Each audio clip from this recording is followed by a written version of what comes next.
మాకు ఏదైతే oral instructions వచ్చినాయో state council of higher education chairman నుంచి గవర్నమెంట్ నుంచి మాకు వచ్చినటువంటి ఓరల్ ఇన్స్ట్రక్షన్స్ ద్వారా మేము రాజీనామా చేస్తున్నామని అందులో కొంతమంది మెన్షన్ చేస్తున్నారు.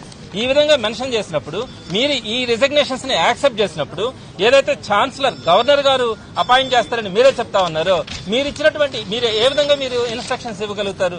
ఏ విధంగా స్టేట్ కౌన్సిల్ చైర్మన్ ఇన్స్ట్రక్షన్స్ ఇచ్చినాడు అనే పదాన్ని చూసినప్పుడు మీరు దీని మీద కూడా ఒక ఎంక్వైరీ చేసి ఉండాలి. ఎందుకంటే భారతదేశంలో వైస్ ఛాన్సలర్స్ వ్యవస్థ గానీ యూనివర్సిటీ వ్యవస్థకు గానీ ఒక ప్రాముఖ్యత ఉంది. మరి అలాంటి పరిస్థితుల్లో ఇది ఒక బ్యాడ్ సిగ్నల్ వెళ్లేదానికి అవకాశం ఉంది కాబట్టి ఎంక్వైరీ వేసి ఉండాలి. మీరు ఎంక్వైరీ వేయలా. కేవలం 6 నెలల్లో ఇంకొక 2.5 సంవత్సరం పాటు వాళ్ళకి అవకాశం ఉన్నా కూడా మీరు వాటన్నింటినీ కూడా ముందుగానే రిజైన్ చేసినప్పుడు మీరు ఎంక్వైరీ వేయకపోవడం కానీ రాజీనామాలు చేసిన దాంట్లో మెన్షన్ చేసిన దాని మీద కూడా మీరు ఎంక్వైరీ వేయకపోవడం కానీ అది మీ తప్పిదం.